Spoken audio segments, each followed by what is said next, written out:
فاتحہ۔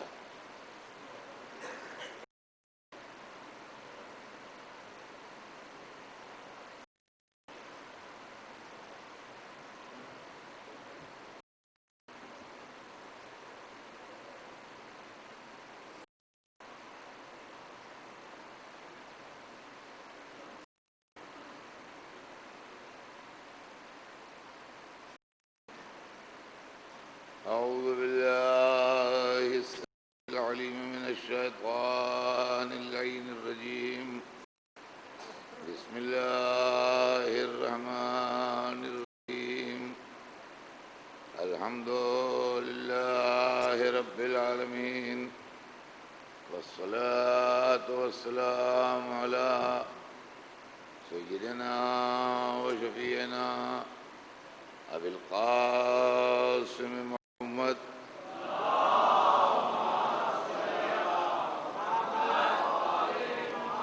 وآله الطيبين الطاهرين المعصومين، ولعنة الله على أعدائهم أجمعين من يومنا هذا إلى يوم الدين.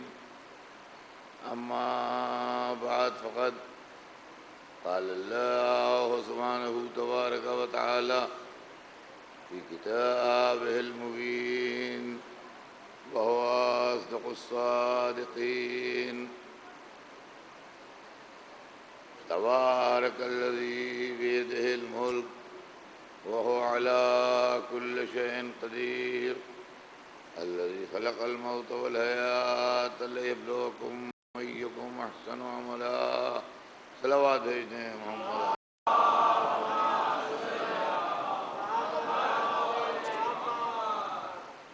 ارشاد اقدس جناب رب العزت ہے کہ برکت والا ہے وہ اللہ جس کے قبضے میں ملک ہے اور ہر شے پر قادر ہے. وہ اللہ جس نے موت اور زندگی کو خلق کیا تاکہ تم کو آزمائے کہ تم میں بہترین عمل کون کرتا ہے. عزیزان گرامی، ہمارے آپ کے درمیان گفتگو کا موضوع حکومت الہی ہے کہ حکمرانی کا حق بندوں کو ہے یا خدا کو. ہمارا سفر آدم سے نوح پہنچا تھا کل. جناب نوح آنے میں ان کے بڑے لوگوں نے، قرآن کہتا ہے، مخالفت کی اور ایمان نہ لائے. نتیجہ کہ کشتی بنی اور جو لوگ کشتی میں ہوئے وہ بچ گئے. اور اب طوفان نوح سے دھلی ہوئی دنیا میں لوگ کشتی سے اترے وہ سب مومن تھے اور ان کے اندر کوئی بھی ایسا نہیں تھا جس کے لیے کہا جائے کہ اس میں کوئی کھوٹ تھی.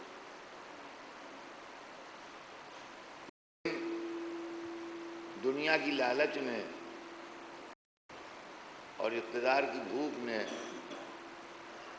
انہی مومنوں میں کافر پیدا کرنا شروع کر دیا.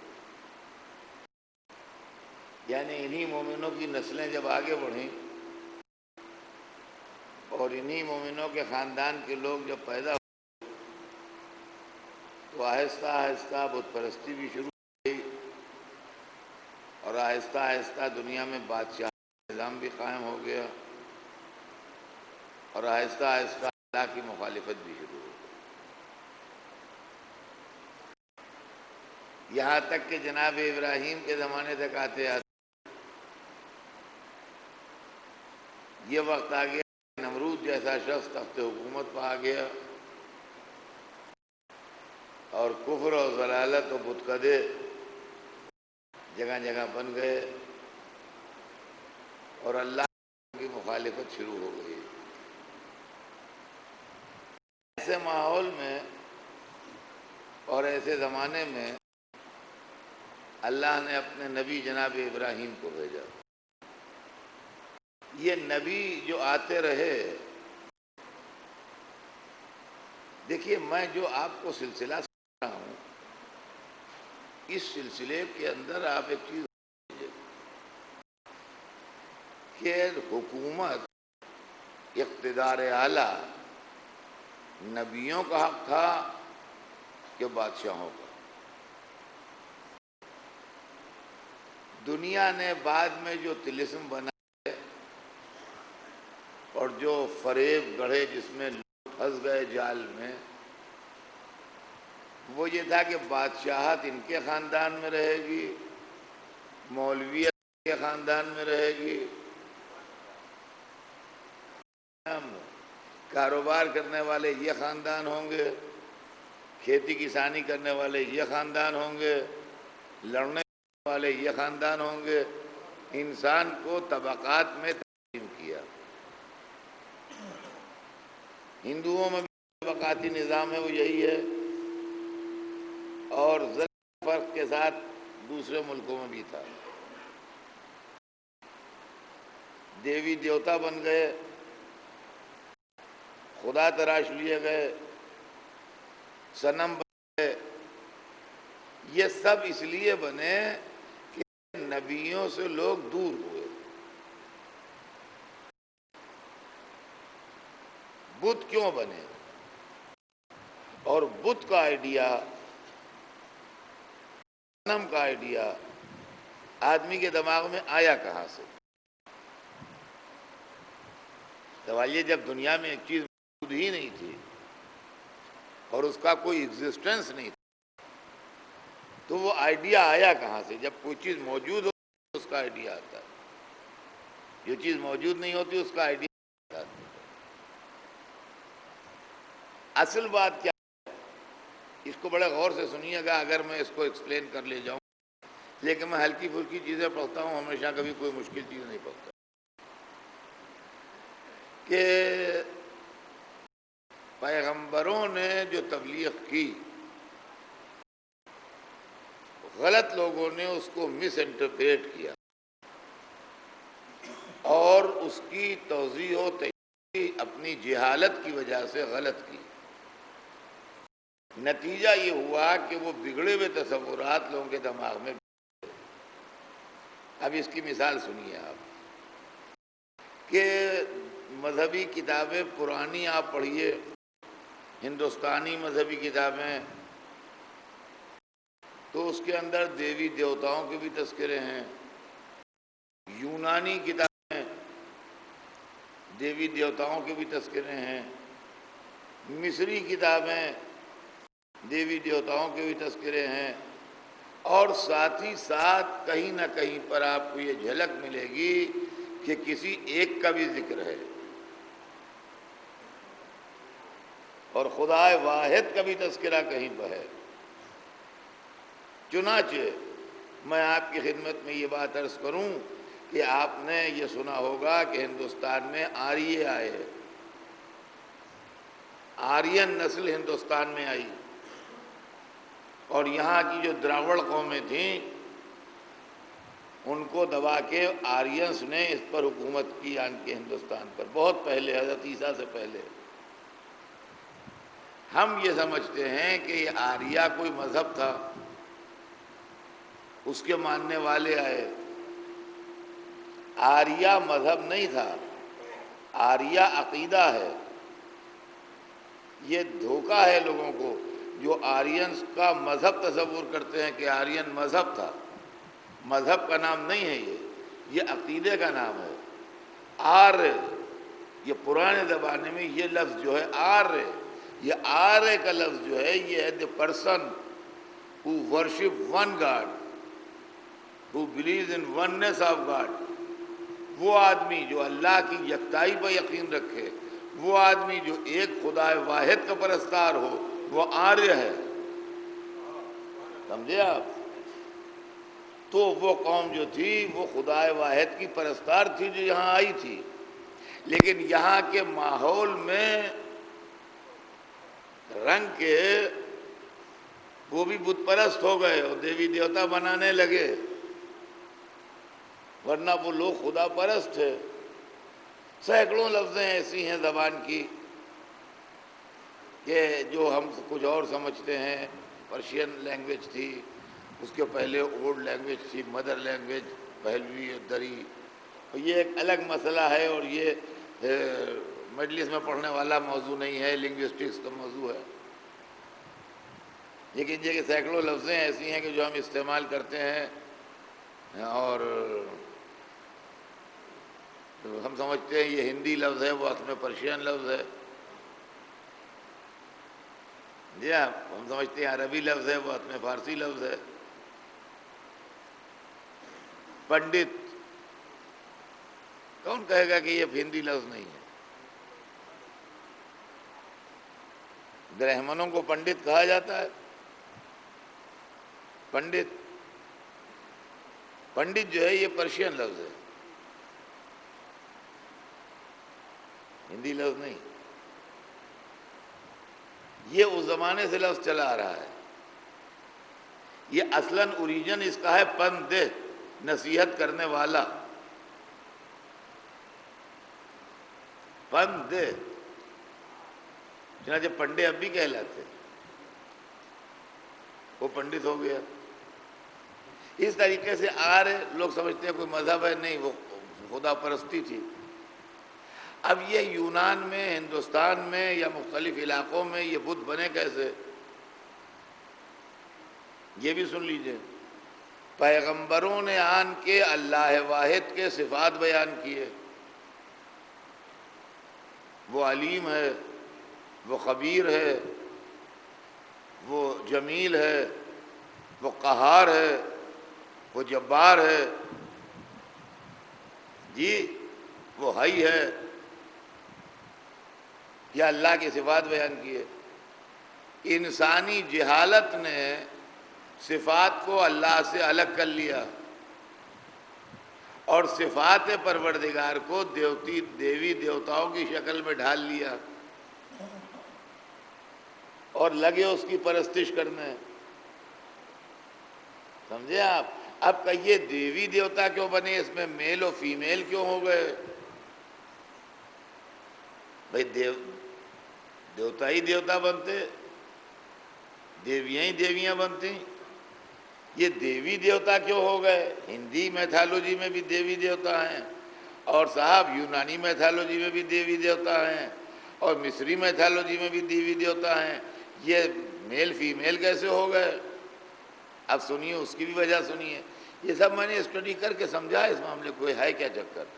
تو اس کا معاملہ یہ ہے کہ وہ لوگ، حالانکہ آپ کی زبان عربی نہیں ہے، میری بھی نہیں ہے، میں جانتا ہوں، تو لیکن میں آپ کو ایک چیز یاد دلاؤں گا تو آپ کو یاد آ جائے گی۔ رمضان مبارک میں سحر کے وقت ایک دعائے سحر پڑھی جاتی ہے، اللہم انی اسألک بہائک ونسألک بہائک کلہ، بہائک بھئی کل بہائک بھئی بہائک کلہ۔ اس دعا کو آپ پڑھتے ہیں رمضان مبارک میں خاص طور سے، اس کے اندر کہیں پر کلہ ہی ہے اور کہیں پر کلہ ہا ہے۔ اب اگر آپ کا دل چاہے تو کھول کے پڑھ لیجئے، کہیں پر کلہ ہی ہے اور کہیں پر کلہ ہا ہے۔ یہ ہی اور ہا کیا ہے؟ زبان میں کچھ لفظیں ایسی ہوتی ہیں جو فیمیل بولی جاتی ہیں، اور کچھ لفظیں ایسی ہوتی ہیں جو میل بولی جاتی ہیں۔ جیسے اردو زبان میں ہمیشہ عزت جو ہے وہ مؤنث بولی جائے گی، ان کی بڑی عزت ہے۔ اب کہیے عزت میں عورت پن کون سا ہے؟ مگر لینگویج یہی ہے۔ اور وقار جو ہے وہ ہمیشہ مذکر بولا جائے گا، صاحب ان کو بڑا وقار حاصل ہوا، تو وقار اردو میں مذکر بولا جائے گا۔ معنی دونوں کے ایک ہی ہیں قریب قریب، جو وقار کے معنی ہیں وہی عزت کے معنی ہیں، جو عزت کے معنی ہیں وہی وقار کے معنی ہیں۔ مگر لینگویج میں ہماری اردو، عزت کا لفظ جب بھی بولا جاتا ہے مؤنث بولا جاتا ہے۔ بڑی عزت ملی ان کو، بڑا وقار حاصل ہوا ان کو۔ اب کہیے کہ کیا وقار کے مونچھیں داڑھی نکلی ہوئی ہے کہ جو اس کو مردانہ کر دیا آپ نے، اور عزت کے مونچھیں داڑھی نہیں ہے جو اس کو، اب یہ آپ اس کا ریزن نہیں بتا سکتے۔ یہ لینگویج ہے اور یوں ہی بولی جاتی ہے. تو ویسے عربی زبان میں بھی بہت سی لفظیں ہیں، اس کا کوئی ریزن نہیں ہے. بعض لفظیں ان کی یہاں مذکر بولی جاتی ہیں، بعض لفظیں ان کی یہاں مؤنث بولی جاتی ہیں. اسی طرح اس کے پہلے والی زبانیں جو تھیں ان میں بھی یہ تھا کہ بعض لفظیں مذکر بولی جاتی تھیں، بعض مؤنث بولی جاتی تھیں. خدا کی عظمت ہمیشہ مؤنث بولی جائے گی، اور خدا کا جلال ہمیشہ مذکر بولا جائے گا. تو یہ جو مؤنث لفظیں بولی جاتی تھیں ان کی دیویاں بن گئیں، جو مذکر لفظیں بولی جاتی تھیں ان کے دیوتا بن گئے. فرمایا ہم نے اس طریقے سے دیوی دیوتاؤں کی تخلیق ہوئی. اسلام نے آنے کے بعد دو کام کیے. ایک تو اس بات پر پورا زور دیا کہ اللہ کی صفتیں جو ہیں وہ اس کی عین ذات ہیں، وہ اس کی ذات سے الگ نہیں ہیں. جو علم ہے، جو قدرت ہے، جو حیات ہے، وہ اس کا عین ذات ہے. ایک تو اس بات پر زور دیا، الگ نہیں، علم الگ ہے، اللہ الگ ہے، حیات الگ ہے، اللہ الگ ہے، قدرت الگ ہے، اللہ الگ ہے. یہ نہیں ہے. قدرت ہے وہ اللہ ہے، جو اللہ ہے وہ قدرت ہے، جو علم ہے وہ اللہ ہے، جو علم ہے اللہ ہے وہ علم ہے. سمجھے آپ؟ جو حیات ہے وہ اللہ ہے، جو اللہ ہے وہ حیات ہے. صفات ذات ہیں، الگ الگ نہیں ہیں اس کی ذات سے. ہماری ذات سے الگ ہیں. اب کیسے الگ ہیں؟ ایسے الگ ہیں ہم نہیں تھے اور حیات تھی، اور ہم نہیں رہیں گے اور حیات رہے گی. ہم جب پیدا ہوئے تو ہمیں کچھ علم نہیں تھا. اگر نہ اسکول بھیجے جاتے، نہ پڑھائے جاتے تو بالکل جاہل تھے ہم، اور آج تک ویسے ہی رہتے. اور جو چیزیں ہم نے پڑھیں ان میں آج تک جاہل ہیں. ہم مراٹھی نہیں جانتے، مراٹھی میں ہم بالکل جاہل ہیں. ہم ٹرکش لینگویج نہیں جانتے تو ہم بالکل جاہل ہیں. ہم جرمنی نہیں جانتے تو ہم بالکل جاہل ہیں. ہم فرنچ نہیں جانتے تو ہم بالکل جاہل ہیں. اگر ہم جا کے سیکھ تو وہ علم آ جائے گا ہمیں. پھر ہم نہیں رہیں تو رہے گا. اللہ کیا یہ نہیں ہے. جو اللہ کی ذات ہے وہ صفت ہے، جو صفت ہے وہ ذات ہے. اب یہیں کے اوپر ایک بڑا اہم مسئلہ ہے جو میں آپ کو سمجھا دوں. یہ چیزیں جو ہیں کہ بچے یاد رکھیں. ایک گروہ وہ ہے جو یہ کہتا ہے کہ علی کو خدا بنا دیتے ہیں. بڑے غضب کا زمانہ آ گیا ہے، ہمیں اپنے مجموعوں میں علی ڈیفنس کرنا پڑتا ہے. پرائی بات چھوڑیے، اپنے مجموع میں شیعان علی میں بیٹھ کے علی کو تو خدا بنا دیتے ہیں، مشکل کشا. ارے علی تو علی ہیں، آپ خود خدا بنے بیٹھے. کہ اللہ کی صفتیں علی کے لیے بیان کرتے ہیں، خدا تو بنا ہی دیتے ہیں.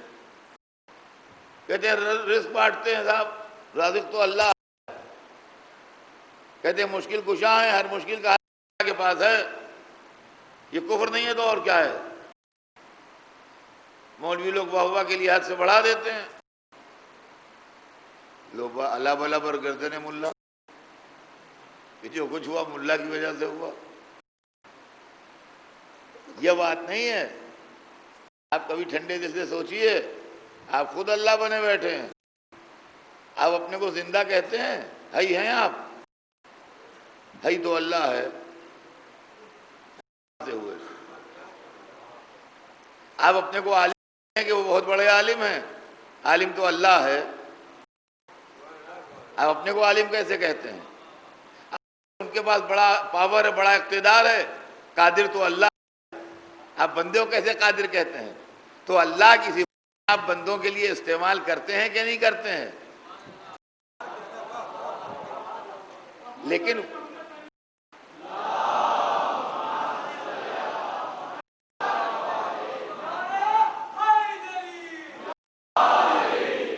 میاں اس میں فرق ہے. ہم اللہ کے لیے جو صفتیں استعمال کرتے ہیں وہ اس کی عین ذات ہیں، اور اپنے لیے جو صفتیں استعمال کرتے ہیں وہ ذات سے الگ ہیں. تو علی اگر رازق ہیں، ذاتیت ان کی عین ذات نہیں ہے. علی اگر عالم ہیں تو ان کو علم کسی ہے، بلو خدا ہی صحیح، لیکن خدا کو علم دیا نہیں ہے، وہاں علم عین ذات ہے. تو معنی بدلتے ہیں، شرک کہاں سے ہو گیا بھائی؟ زبردستی کی بات کرتے ہیں لوگ، اور بچوں کو ناسمجھ لوگوں کو بہکاتے ہیں. ان کا ہاں کچھ بھی نہیں، یہ کہاں سے آیا؟ تو یہ سلسلے چل رہے تھے ہدایت کے راستے میں اور دین کے راستے میں، اور اس طریقے سے بت پرستیاں دنیا میں شروع ہوئی.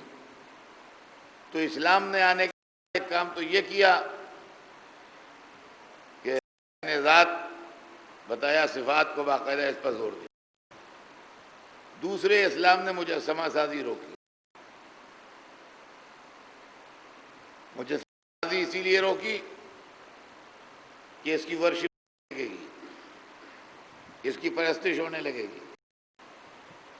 لہذا اسلام نے مجسمہ سازی کو منع کیا.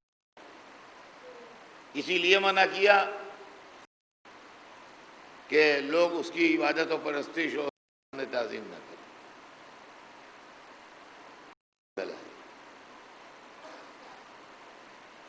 عزیزان گرامی، دین کا مقصد جو ہے، اللہ کے آنے کا مقصد جو ہے، وہ اس لیے ہے کہ بندہ ان کی اطاعت کرے. اس لیے کہ اقتدار خدا کا ہے، لہذا حاکم معین کرے گا. سمجھے؟ جس کا اقتدار ہوتا ہے وہ حاکم معین کرتا ہے. اگر دنیا میں حاکم ہم ہیں، حاکم ہم معین کریں گے. اگر دنیا میں حاکم اللہ ہے تو حاکم وہ معین کرے گا. جناب نوح جیسا نبی آیا، اور اللہ نے قرآن مجید میں ان کے لیے ارشاد فرمایا کہ ان اللہ اصطفیٰ ونوحا وآل ابراہیم وآل عمران علی العالمین. اللہ نے چن لیا آدم کو اور نوح کو، ابراہیم کی اولاد کو اور عمران کی اولاد کو. تمام معلومہ نبی بھی اللہ چنتا ہے اور آل نبی بھی اللہ چنتا ہے. تو اگر ابراہیم و عمران کی اولاد کا خدا نے انتخاب کیا تو آل محمد نے کوئی خطا کی ہے؟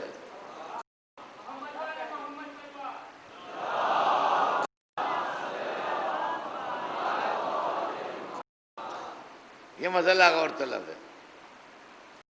اور اس کے بعد اب تیسری دنیا قرآن سے اللہ کی حکومت کی یاد ہوتا ہے قرآن میں کہ لقد ارسلنا رسلنا بالبینات وانزلنا معهم الکتاب والمیزان لیقوم الناس بالقسط. بھیجا اپنے رسولوں کو، لقد ارسلنا رسلنا بالبینات، ہم نے بھیجا اپنے رسولوں کو معجزات کے ساتھ. وانزلنا معهم الکتاب والمیزان، اور ان کے ساتھ کتاب نازل کی، یعنی رسول کے ساتھ کتابیں بھیجی. والمیزان، اور ترازو بھیجا. ترازو سمجھنا، عدالت، انصاف، جسٹس. ہر نبی منصف تھا، ہر نبی تھا، انسان پر ظلم نہیں دیکھ سکتا. تو اگر اللہ حاکم نہیں تھا تو کرنے والا کون؟ انزلنا معهم الکتاب والمیزان، ہم نے ان کے ساتھ کتاب میزان بھیجی. کیوں؟ لیقوم الناس بالقسط، تاکہ وہ لوگوں کے درمیان عدل و انصاف کر سکیں. معلومہ حکومت الہی کا مین تھیم جو تھا کہ عدل کی حکومت قائم ہو. اسلام جو آیا وہ عدل کی آواز لے کے آیا، جو آیا وہ عدل کی آواز لے کے آیا۔ راحت کا نظام ظلم کا نظام ہے، برداری کا نظام ظلم کا نظام ہے، طاقت کا نظام ظلم کا نظام ہے۔ ظلم کا نظام اس لیے ہے لوگوں کے رہنے کے لیے گھر نہیں ہے، شہنشاہ رہے گا، لوگوں کے کھانے کے لیے روٹی نہیں ہے، یہاں سے وہاں تک لمبا دسترخوان بچھے گا، ہزاروں کے پہننے کے لیے نہیں ہے، بادشاہ کے کوئی انتہا نہیں، گنتی شمار نہیں کتنے کپڑے اس کے وہاں موجود ہیں۔ یہ نظام ظلم ہے۔ اس کو اگر باطل کیا ہے تو اسلام نے، تاریخ کے اندر ایک بادشاہ گزرا ہے جو ویسے ہی گھر میں رہتا تھا جس میں سب رہتے تھے۔ ہاں، رات کو ایک شخص آیا کوفے میں، پردیسی، اس نے کہا مجھے علی کا گھر بتا دو، تو ایک آدمی نے لا کے ایک دروازے کر دیا، یہ ہے علی کا گھر۔ اس نے گھر کا دروازہ دیکھا، کہنے لگا تم میرا سمجھے نہیں، میں ان علی سے ملنا چاہتا ہوں جو امیر المومنین ہیں، حاکم ہے تمہارے۔ تو جو لایا تھا دروازے پہ، کہا میں سمجھ گیا تھا یہ گھر ہے۔ ان کا واہ، تمہارے شہر میں پردوں کے ساتھ ایسا ہی مذاق ہوتا ہے؟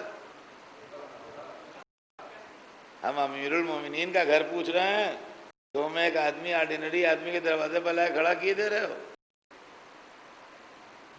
ایسا تو نہیں کرنا چاہیے کسی کے ساتھ۔ تو اس نے کہا سنو، علی کے دور حکومت میں کوئی کسی پردیسی کو ستا نہیں سکتا ہے، سمجھے؟ تم آواز دے کے دیکھو، میں کھڑا ہوں یہاں، کہیں جا نہیں رہا ہوں، اگر یہ وہ علی نہ نکلیں جن کو تم چاہتے ہو ملاقات کرنا، تو جو چاہے مجھے ستا دینا۔ اس نے آواز دی، اندر سے کسی نے کہا آ جاؤ اندر۔ آواز کے نہیب نے بتایا کہ سردار کی آواز، سردی تیز تھی، ایک چادر اوڑھے ہوئے عبادت خود مشغول تھے۔ انہوں نے پہلا سوال ہی ہے کہ سردی میں آپ ایک چادر اوڑھے ہوئے؟ کہا مدینہ یہی لے کے آیا تھا، ہمارے بیت المال سے کچھ نہیں لیا۔ یہ علی تھے جنہوں نے نہ مکان لیا نہ لباس لیا، جو کی روٹی کے ٹکڑے مہر لگا کے رکھتے تھے اور خوش کرتے تھے خوشی خوشی۔ تو عزیزان گرامی، ہے اللہ کا نظام عدل۔ یہ نظام کاغذ کے اوپر زبانی تو ہر ایک کو بہت اچھا لگتا ہے،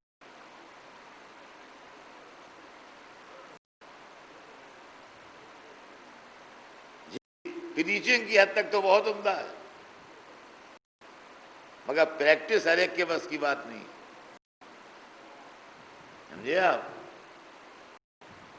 نتیجہ یہ ہوا کہ یوں تو علی کی بڑی ہوا تھی، کیا کہنا مولا علی سے بڑھ کے کوئی دوسرا نہیں، لیکن اندر اندر لوگ کھول رہے تھے، اندر اندر کلیجوں میں آگ لگی تھی۔ کن کے؟ مندوں کے، مالداروں، جو سپیریٹی کمپلیکس میں مبتلا تھے، ان کے۔ عدل الہی اور عالم یہ ہے کہ لوگ بیٹھے ہیں، دیوار کے اوپر چونٹیاں چل رہی ہیں۔ اکثر پرانے گھروں میں آپ نے دیکھا ہوگا چونٹیاں لائن بنا کے، قطر بنا کے چلتی ہیں،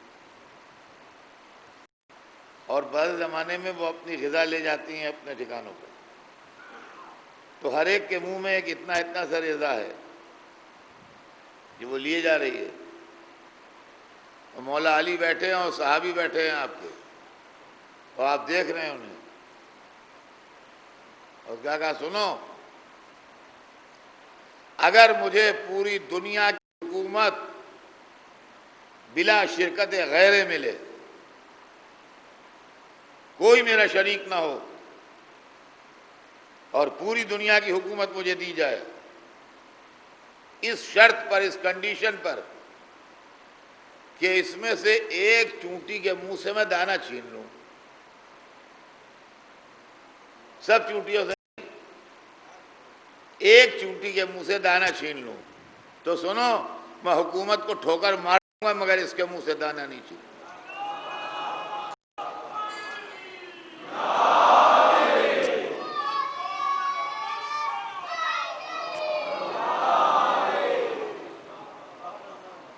یہ ہیں علی،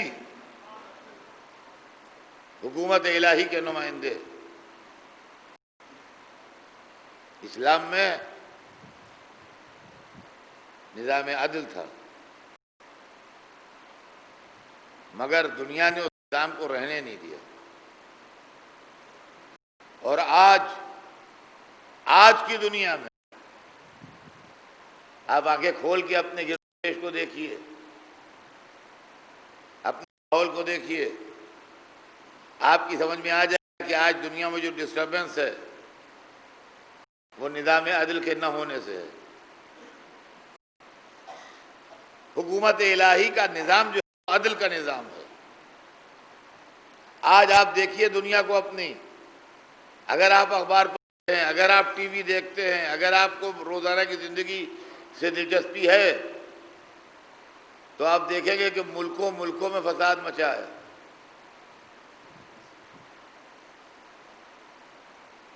ایشیائی ملکوں میں ایک زمانہ وہ تھا جب بادشاہتوں کے چراغ بجھ رہے تھے، آدمی کو چین نہیں ہے، جیسے بیمار دوائیں بدلتا ہے، بالکل یہی معاملہ ہے کہ جیسے بیمار دوائیں بدلتا ہے، بھئی اس ڈاکٹر کو نہیں، اس کو دکھاؤ، یہ دوا نہیں یہ دوا پیو، اس اسپتال نہیں اسپتال لے جاؤ، اور وہ اچھا نہیں ہو رہا ہے۔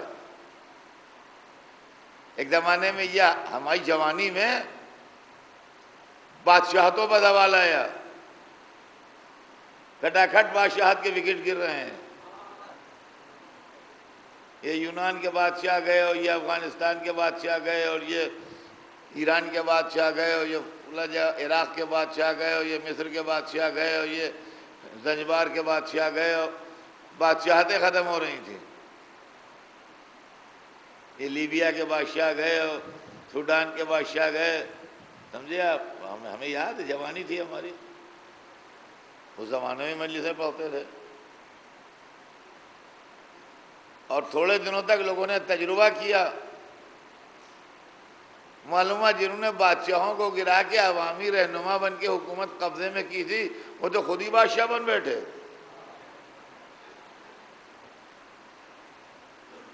نام بدل گیا خالی، اب وہ بادشاہ نہیں صدر کہلانے لگے، لیکن عمل تو وہی بادشاہوں کا رہا، روح تو وہی رہی۔ نئی بوتلوں میں پرانی شراب رہی۔ اب نتیجہ یہ ہوا کہ دوسری ہوا جو آئی ہے، اب وہ بادشاہوں کے خلاف نہیں ہے، وہ ڈکٹیٹروں کے خلاف ہے۔ مصر میں جو ہوا، لیبیا میں جو ہوا، تیونس میں جو ہوا، کوئی بادشاہ نہیں تھا وہاں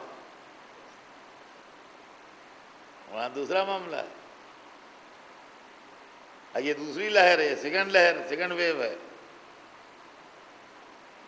اس کو بھی آگے گزر جانے دیجئے، کوئی تیسری لہر آئے گی، اور دنیا میں جو طاقتور ہیں اور جو سپر پاور ہیں اور جن کا اقتدار اعلیٰ دنیا پر مسلم تھا، آج وہ بھی سر پکڑ کے رو رہے ہیں۔ جہاں سیف ہیون کہلاتے تھے وہاں بھی خطرے کے دروازے کھل گئے ہیں، اور دہشت گردی کے سائے ان پر بھی پڑ رہے ہیں، اور اسلحہ ناکام ہو رہا ہے۔ ذرا ایک چیز دیکھیے گا آپ، یہ چیزیں جو ہیں یہ غور طلب ہیں۔ یہ نہیں ہے کہ بس مومن ہونے کی علامت یہ ہے کہ ہم اللہ رسول کیے جائیں، نہیں، گرد و پیش کے حالات سے باخبر آدمی کو رہنا چاہیے۔ دوسری چیز یہ ہے کہ اعلیٰ درجے کا اسلحہ ناکام ہو رہا ہے، بہترین وسائل و ذرائع جو ہیں اس کو انسان کنٹرول نہیں کر پا رہا ہے۔ یہ سب کیوں ہے؟ اس لیے کہ کروڑوں انسان یہ محسوس کر رہا ہے کہ اس کے ساتھ ظلم ہو رہا ہے اور اس کو اس کا حق نہیں مل رہا ہے۔ لہذا ہم نے اس کائنات کے نظام کو دیکھ کے بغور اس نتیجے تک پہنچ گئے ہیں کہ یہ قابو میں نہیں آئے گا۔ اس وقت تک قابو میں نہیں آئے گا جب تک نظام عدل نہ قائم ہو جائے۔ جب نظام عدل قائم ہوگا اور انسان کو یہ احساس ہوگا کہ اس کا واجب حق اس کو مل گیا، جبھی وہ کنٹرول میں آئے گا، ورنہ کنٹرول میں نہیں آئے گا۔ اب سمجھ میں آتا ہے اپنی پرانی کتابوں کی عزت و عظمت کا راز، جس میں رسول کی یہ حدیث ہر جگہ موجود ہے، ہر مسلمان کی کتاب میں، چاہے وہ کسی فرقے کا ہو، کہ جب میرا قائم آئے گا تو آ کے نظام عدل قائم کرے گا۔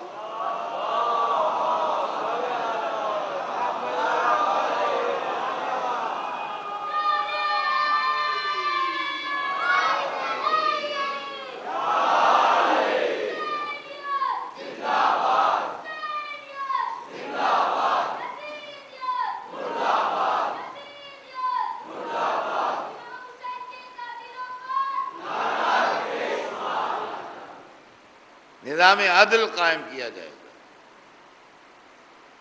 صرف دنیا کو بچانے کا ایک ہی راستہ ہے، اور وہ یہ ہے کہ ایک ایسا نظام قائم ہو جس میں کسی کو یہ احساس نہ ہو کہ میرے حصے کی روٹی دوسرا کھا رہا ہے۔ اور یقین مانیں آپ کہ دنیا میں یہ جو بیماریاں ہیں، یہ پرابلمز جو ہیں، قحط، شارٹیج، یہ مین میڈ ہیں، انسان کی بنائی ہوئی ہیں۔ بازار کا بھاؤ نہ گرنے دیا جائے۔ بڑے ملک اپنا غلہ جلا دیتے ہیں مگر غریبوں کو نہیں دیتے، سمجھے آپ؟ اور یہ چیز آج سے 1400 برس پہلے میرے مولا بتا گئے ہیں سب۔ ہمارے پاس کوئی بے چینی نہیں ہے، ہم بڑے اطمینان سے زندگی کو دیکھ رہے ہیں، زندگی کے اتار چڑھاؤ کو دیکھ رہے ہیں، دنیا کے انقلاب کو دیکھ رہے ہیں، ہمیں کوئی پریشانی نہیں ہو رہی ہے۔ ہمارے ایمان میں اور یقین میں اضافہ ہو رہا ہے، بڑھ رہا ہے۔ پہلے بھی تھا، لیکن جیسے پریکٹیکل کے بعد اطمینان بڑھ جاتا ہے، وہ اس پوزیشن میں ہم آ رہے ہیں۔ مولا نے کہا تھا کہ جب تم کسی کو فاقے سے دیکھو تو یقین مانو کہ اس کے حصے کی روٹی دوسرا کھا رہا ہے۔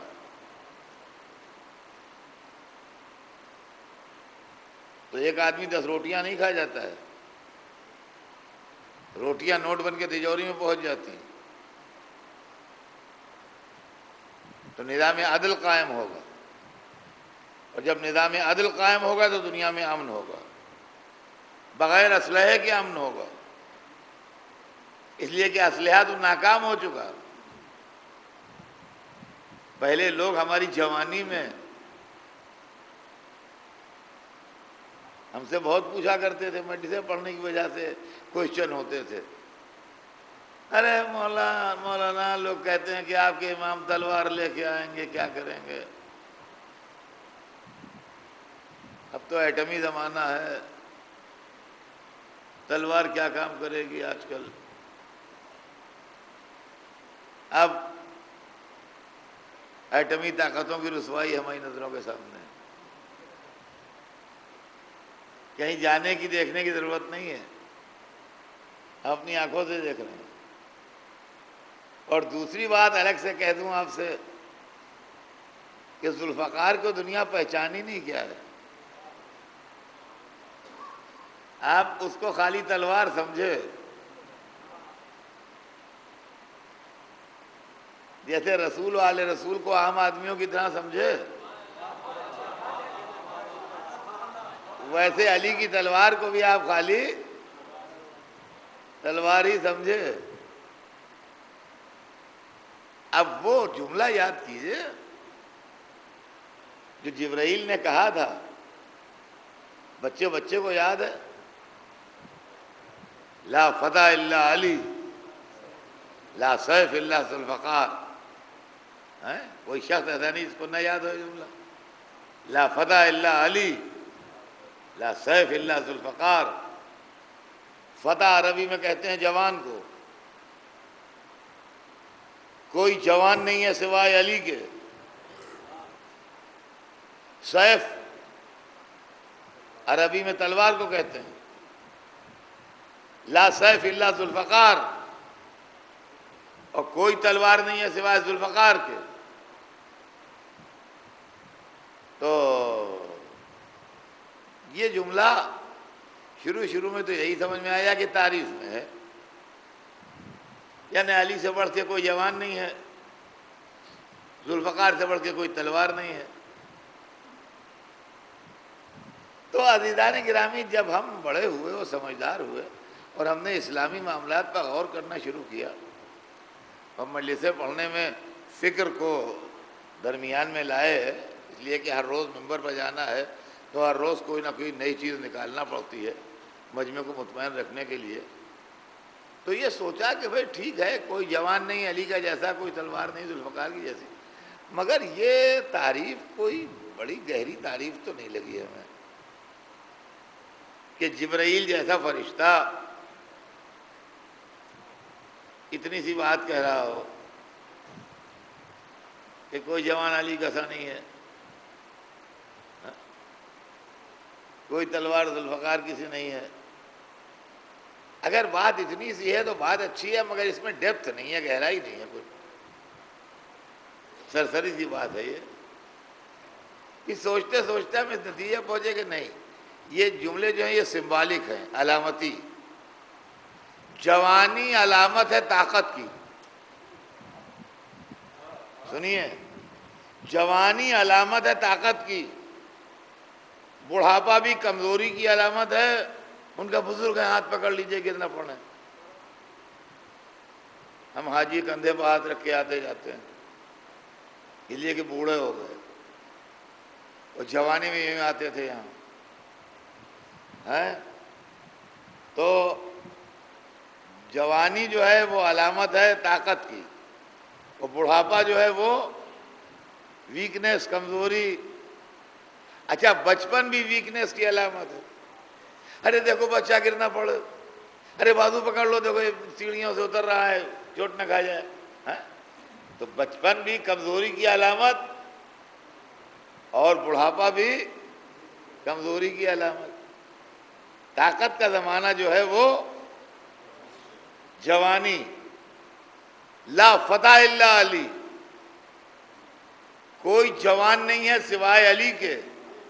یعنی دنیا کی جتنی طاقتیں ہیں ان میں کوئی طاقت علی کے برابر نہیں ہے. صلوات بھیج دیجئے محمد.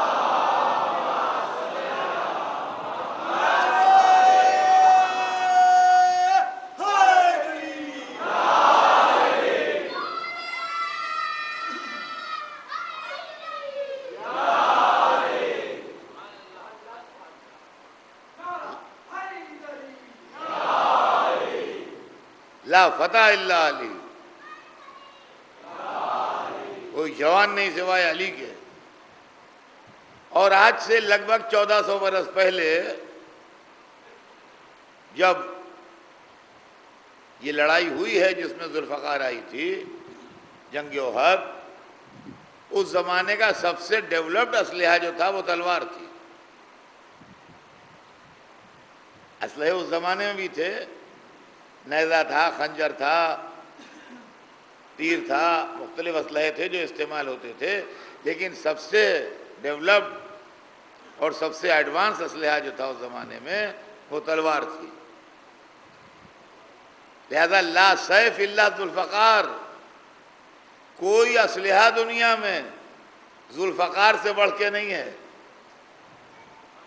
تو طاقت سب سے بڑی جو ہے وہ علی ہیں، اور اسلحہ سب سے سپیریئر جو ہے وہ ذو الفقار ہے۔ اب یہ نہ کہیے کہ ایٹم بم کا زمانہ ہے کہ ہائیڈروجن بم کا زمانہ ہے، جس کے پاس طاقت زیادہ ہو، اسلحہ سپیریئر ہو، کامیاب وہی ہوتا ہے۔ صلوات بھیج دیں محمد والے۔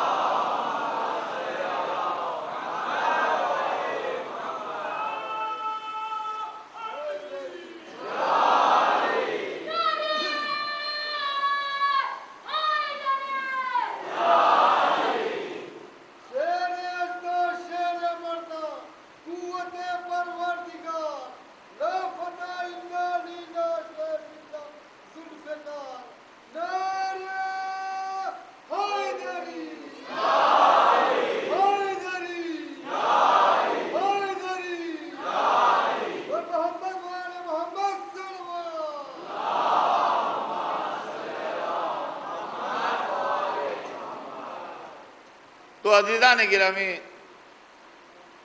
دنیا میں جب تک نظام عدل قائم نہ ہوگا اس وقت تک انسان کو سکون نہ ملے گا۔ اور اللہ کی حکومت کا بنیادی تھیم جو ہے وہ یہی ہے، لِيَقُومَ النَّاسَ بِالْقِسْطِ، جو قرآن میں ہے کہ انسانوں کے درمیان عدل کا نظام قائم ہو جائے۔ اور عدل کا نظام ہم آپ نہیں قائم کر سکتے۔ اب دو جملوں میں آج یہ بھی سن لیجئے، بات کل آگے بڑھے گی۔ عدل کا نظام ہم آپ نہیں قائم کر سکتے۔ پانی جو ہے یہ اگر اوپر سے نیچے آ رہا ہے تو یہ اس کا فطری بہاؤ ہے، اور اگر نیچے سے آپ پانی اوپر چڑھا رہے ہیں تو یہ اس کا فطری بہاؤ نہیں ہے۔ اب کوئی انجن لگانا پڑے گا، کوئی موٹر لگانا پڑے گا، کوئی ٹلو پمپ بنانا پڑے گا جس سے آپ ٹنکی میں پانی چڑھائیے، لیکن جیسے وہ خراب ہو جائے گا، کچھ ہو جائے گا، ویسے پانی جانا رک جائے گا۔ ہمارے یہاں جو اینٹی کرپشن کا پانی چڑھتا ہے وہ نیچے سے اوپر جاتا ہے۔ فرمایا آپ نے، اللہ کے یہاں نظام یہ ہے کہ جو سب سے اوپر بیٹھا ہے وہ معصوم ہو۔ جب وہ سب سے اوپر بیٹھنے والا معصوم ہوگا اور اس سے کوئی غلطی و خطا کا امکان نہیں ہوگا تو نیچے والے جتنے ہیں خود بخود ان کی اصلاح ہوتی جائے گی۔ اس لیے کہ ہدایت کا پانی جب وہاں سے چلے گا تو نیچے تک ہر ایک کو سیراب کرتا چلا جائے گا۔ نبی ہو یا امام ہو، اسی لیے نبی بھی معصوم ہوتا ہے اور امام بھی معصوم ہوتا ہے۔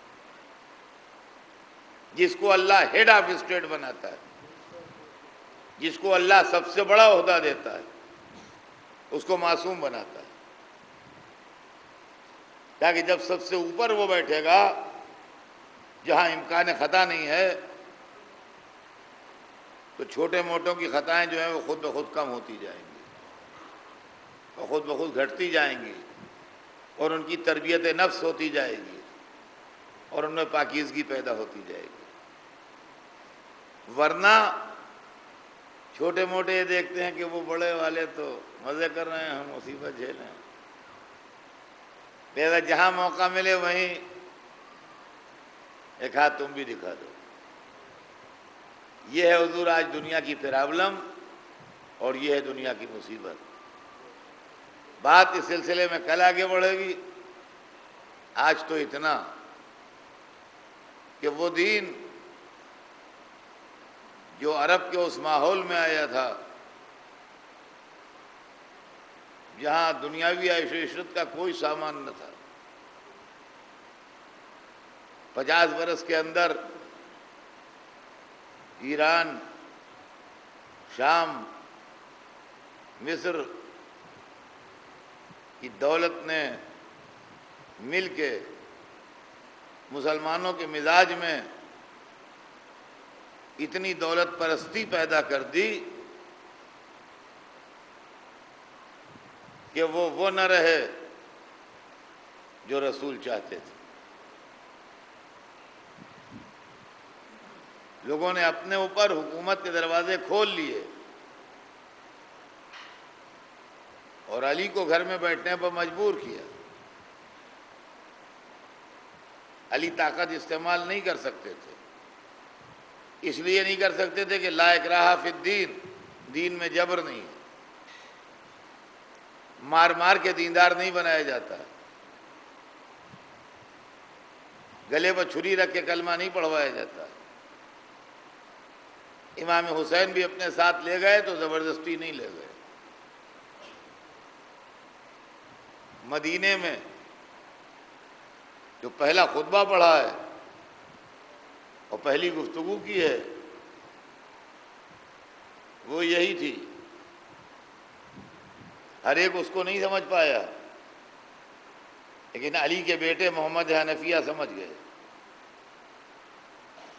علی کے فرزند تھے، حسین کے بھائی تھے چھوٹے۔ وہ ایک دم سے بھائی کے گلے رکھ کے رونے لگے، کہنے لگے اے بھائی، یہ تو آپ اپنی صاف صاف شہادت کی خبر دے رہے ہیں، یہ گفتگو جو آپ فرما رہے ہیں اس کا مطلب تو بالکل صاف صاف یہ ہے کہ آپ اپنی شہادت کی خبر ہمیں دے رہے ہیں۔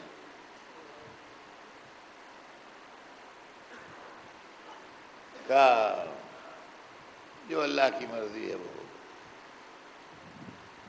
اور اس کے بعد پھر مکے آئے، اور جب مکے سے چلنے لگے، آئین اس دن جس دن حاجی احرام باندھتے ہیں، جس کو یوم ترویہ کہتے ہیں۔ 8ویں ذی الحجہ کا ایک نام ہے، اور 8ویں ذی الحجہ کا نام ہے یوم ترویہ۔ دنوں کے اکثر نام بھی ہیں، جیسے 10ویں محرم کا نام یوم عاشوراء ہے، 20ویں صفر کا نام یوم اربعین ہے۔ ویسے 8ویں 9ویں 10ویں ذی الحجہ کے نام ہیں۔ 8ویں ذی الحجہ کا نام ہے یوم ترویہ، 9ویں ذی الحجہ کا نام ہے یوم عرفہ، 10ویں ذی الحجہ کا نام ہے یوم نحر۔ یوم ترویہ حاجی حرم کے اندر احرام باندھتا ہے، حدود حرم کے اندر، اور وہاں سے اپنے جاتا ہے۔ حسین نے اسی دن روانہ ہوئے حسین، تاکہ کوئی یہ نہ کہے ہم نہیں تھے، اور یہ کہتے ہوئے چلے کہ قسم ہے اس خدا کی جس کے قبضہ قدرت میں میری جان ہے، میں موت سے نہیں ڈرتا ہوں، میرے قاتل حاجیوں کے لباس میں آ گئے ہیں، لیکن اس زمین کی حرمت مجھے منظور ہے، میں یہ نہیں چاہتا کہ اس زمین کی حرمت میرے خون سے ضائع ہو، اور سو اللہ کی قسم جس کے قبضے میں میری جان ہے، اگر میں حدود حرم سے ایک بالش نکل کے قتل کر دیا جاؤں تو مجھے گوارا ہے، بنسبت اس کے کہ حدود حرم کے ایک بالش اندر قتل کیا جاؤں۔ یہ کہتے ہوئے حسین تہرے انسانی حلقے میں حرم میں داخل ہوئے، اور لوگوں نے یہ منظر دیکھا کہ باب ابراہیم پہ ہلچل ہے، اور اب جو غور سے دیکھا تو حسین داخل ہو رہے، اور حسین کی شان یہ تھی کہ حسین کو بنی ہاشم اپنے حلقے میں لیے تھے۔ بنی ہاشم کے جوان حسین کو اپنے حلقے میں لیے تھے، اور بنی ہاشم کے جوانوں کو حسین کے شیعہ اپنے حلقے میں لیے تھے، اور حسین کے شیعوں کے گرد حسین کے شیعوں کا دوسرا حلقہ پڑا ہوا تھا۔ تہرے انسانی حلقے میں حسین داخل ہوئے ہیں مکے میں۔ وہ یہ کہتے ہوئے داخل ہوئے ہیں کہ میں اپنے حج کو عمرے سے بدل کے نکل رہا ہوں۔ حاجی مشکوں میں پانی بھرتے رہے، دسترخوانوں میں روٹیاں ہی باندھتے رہے، حسین حرمت حرم بچانے کے واسطے حرم سے چلے گئے۔ یہ 8ویں ذی الحجہ تھی۔ جب حسین حج کی بھیڑ میں 3 انسانی حلقوں میں داخل حرم ہوئے تھے، ٹھیک 1 مہینہ 2 دن کے بعد یہی حسین کربلا کے میدان میں اکیلے کھڑے تھے۔ نہ عباس تھے، نہ علی اکبر تھے، نہ قاسم تھے، نہ اون محمد تھے، نہ چاہنے والے تھے، نہ جانثار تھے، نہ نصرت کی قسمیں کھانے والے تھے۔ کربلا میں سناٹا ہو گیا تھا، حسین ایک ایک کو آواز دے رہے تھے، میرے دوستوں، میرے عزیزوں، میرے ساتھیوں، کہاں چلے؟ وہ عاشور کا دن تھا جس دن حسین کے ساتھیوں نے وفاؤں کے چراغ جلا دیا تھا۔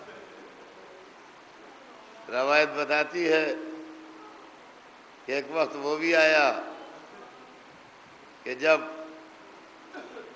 حسین کے بچپن کے دوست حبیب ابن مظاہر سے وہ جملہ برداشت نہ ہوا جو شان حسین میں نازیبہ جملہ ایک ظالم نے کہا تھا۔ ظہر کی نماز کا وقت تھا، حسین دشمن سے کہہ رہے تھے کہ اتنی دیر لڑائی روک دے کہ ہم نماز پڑھ لیں، لیکن دشمن نے بجائے لڑائی روکنے کے گستاخی کی، نماز تو نہ رکی۔